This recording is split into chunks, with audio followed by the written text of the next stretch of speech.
种剧，你以为自己只是随便点进去看2分钟，结果2个小时过去了，你还坐在原地，眼睛盯着屏幕，心跳有点快，脑子里还在反复回放一个眼神、一句话、一个细微到不能再细微的动作。今天我们要聊的就是这样一部剧，它不靠狗血，不靠车祸失忆，不靠霸总甩巴掌，它靠的是2个人，翟一莹和常哲宽，在一纸婚约里慢慢生长出来的真实的心跳。那么问题来了，一个与 quote 假结婚与 quote 的故事，到底是凭什么让人看得这么真？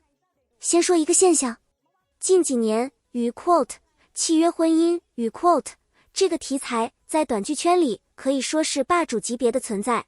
你随便打开任何一个平台，前10名里至少有2-3部是这个路子，男女主为了各自的目的签了一纸协议，假扮夫妻，然后心动就来了。这个公式不新鲜，对吧？大家都知道结局是什么，但你们不知道的是，知道结局并不影响人们一集接着一集的看下去。为什么？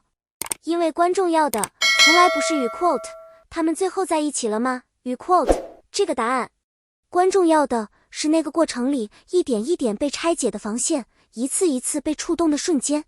与 quote 我知道结局，但我要亲眼见证他怎么爱上他的。与 quote 这才是让人停不下来的核心。而翟一莹和常哲宽的这部剧恰恰把这件事做到了让人信服的程度。先说翟一莹，很多观众认识翟一莹是因为她演得多，这话不是贬义。2024年她一个人主演了将近30部短剧，短剧行业本来就卷，她比别人更卷。但与 quote 演得多与 quote 和与 quote 演得好与 quote 是2件事。翟一莹厉害的地方是她能把那些看起来千篇一律的女主角演出各自不同的质感。在这部剧里，她的女主角不是傻白甜，不是被命运捉弄的可怜虫，她是一个被生活压着走，但还没有被生活压垮的普通人。你看她刚进这段婚姻的时候，那个状态，眼神里有防备，有疲惫，有一点点不甘心。那种与 quote 我不得不这么做，但我没有放弃自己与 quote 的感觉，不是靠台词说出来的，是靠她整个人撑出来的。翟一莹自己说过，她希望每个角色对她来说都是不一样的，哪怕人物小传上写的是与 quote 活泼可爱天真与 quote， 她也要找到这个人独属于自己的经历和伤。这部剧里她找到了，然后是那些情感萌动的瞬间，不是大哭，不是表白，不是什么戏剧性的转折，是一个回头，一个愣神，一个与 quote 我以为我不在乎，但原来我早就在乎了与 quote 的细微表情。翟一莹处理这些的方式轻但准，轻到你几乎以为自己看错了，但就是那个轻让你回放了3遍。如果你也觉得这种表演方式让人上头，记得点个赞，让更多人看到这个故事。再来说说常哲宽，他饰演的男主是那种在契约婚姻故事里最难演的类型，理智的人。理智的人情绪不外露，不会突然崩溃，不会做出什么惊天动地的举动，他所有的情感变化都藏在那个克制之下。这种角色一旦演错，就只剩下与 quote 冷漠与 quote 2个字。但常哲宽把那个克制演成了与 quote 正在努力不动心，但其实每一次都在动与 quote。 很多人说男主在镜头前最难演的不是爱，是与 quote 快要爱了但还没承认与 quote。 这部剧里有一场戏，男主第一次意识到自己开始在乎女主的时候，他什么都没说，就是稍微停顿了一下，然后像往常一样继续做他该做的事。就那么一个停顿，常哲宽用得特别准，不早不晚，刚好在你以为什么都没发生的时候，让你感受到了一场海啸。这就是表演里说的与 quote 留白与 quote， 不是什么都不演，是用最小的动作承载最大的情绪容量。而常哲宽这个人在台前是收敛的，但你能感受到他的专注。跟翟一莹对戏的时候，那种互相与 quote 接住与 quote 对方的节奏，不像2个演员在完成任务，更像2个真实的人在试探彼此的边界。现在来说这部剧最独特的地方，很多契约婚姻题材的剧，为了制造张力，喜欢往里面塞很多外部矛盾、第三者、家族阴谋、误会横生，然后反转，然后和好，然后再反转。但这部剧不是这么做的，它的张力来自那些极其普通的日常细节。两个人开始住在同一个屋檐下，要分工做饭，要决定谁用哪个书桌，要面对深夜突然停电的黑暗和沉默。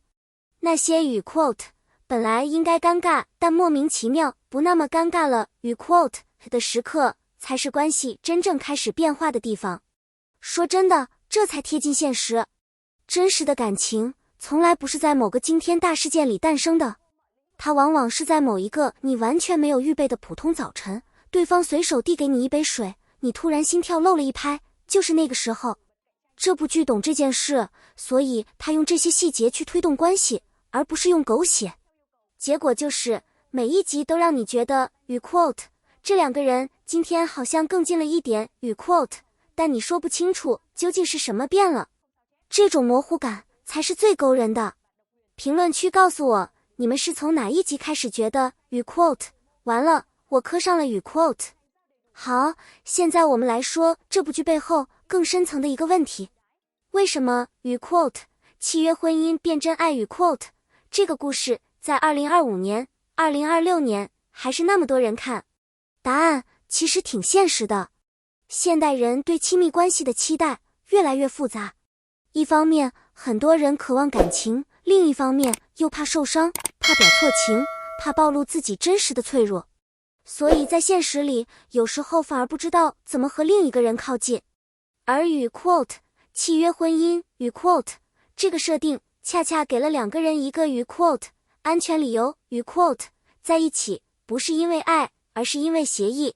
没有一开始的心理压力，没有表白失败的风险，他们可以慢慢的、真实的去了解对方，让感情在没有表演的状态下自然生长。这不正是很多人内心深处想要的吗？不是轰轰烈烈，不是命中注定，是在一段安全的时间里真正看见彼此，然后发现啊，原来喜欢一个人是这种感觉。翟艺莹和长泽宽在这部剧里呈现的正是这种与 quote 慢慢靠近与 quote 的过程。不用任何人大声说出与 quote 我爱你与 quote， 观众已经看见了那份爱，是因为他记得你怕冷，是因为他知道你喜欢把窗帘开一条缝，是因为两个人都在用行动说那句还没说出口的话。这才是这部剧真正打动人的地方，不是甜，是懂得。好，最后我们来做一个总结。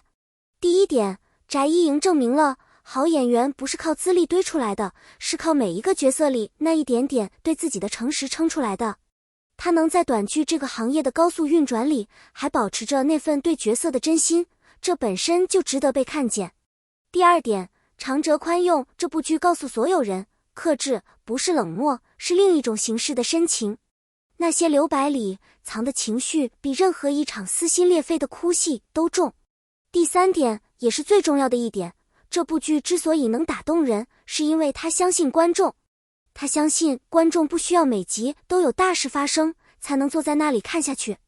他相信一段真实的感情本来就长这样，安静、笨拙，一点一点，但每一步都算数。这才是爱情最真实的样子。如果你还没看这部剧，去看吧。如果你已经看了，欢迎在评论区告诉我哪一个细节让你最心动。我们下期见。